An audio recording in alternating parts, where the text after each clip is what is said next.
Hello everyone, good morning সবাইকে। Welcome to my blog.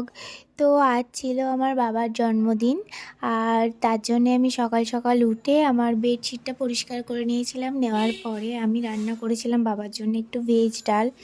তো প্রথমে আমি গাজরটাকে কুচি করে নিয়েছিলাম, তারপরে ডালটা কড়াইয়ে দিয়ে ভালো করে নেড়েচেড়ে ভেজে নিয়েছিলাম।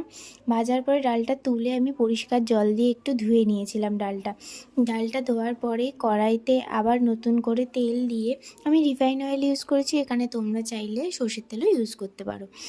তো তারপরে আমি গাজরটা ভেজে নিয়েছিলাম, আর গাজর ভাজার পরে আবার আমি তেল দিয়ে নিয়েছিলাম। দেওয়ার পরে আমি জিরে আর আদা বাটা দিয়েছিলাম, সঙ্গে দুটো লঙ্কা দিয়েছিলাম, কাঁচা লঙ্কা। আমি এখানে কোনো শুকনো লঙ্কা ইউজ করিনি।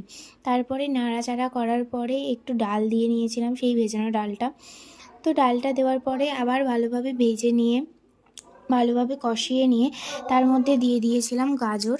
তো গাজরটা দেওয়ার পরে ভালোভাবে কষিয়ে নিয়ে তারপরে দিয়েছিলাম আমি জল দিয়ে ভালোভাবে নেড়ে চেড়ে আমি ওটাকে ভালো করে সিদ্ধ করে নিয়েছিলাম। তার মধ্যে দিয়েছিলাম পরিমাণ মতন নুন আর হলুদ। তো তোমরা এখানে চাইলে শুকনো লঙ্কাও দিতে পারো, আমি দেইনি। তো যাই হোক, তারপরে আমি দিয়ে নিয়েছিলাম একটু ঘি দিয়ে আমি ডালটা নামিয়ে নিয়েছিলাম। তো দেখা হচ্ছে আবার পরের ভিডিওতে। ভিডিওটা কেমন লাগলো সবাই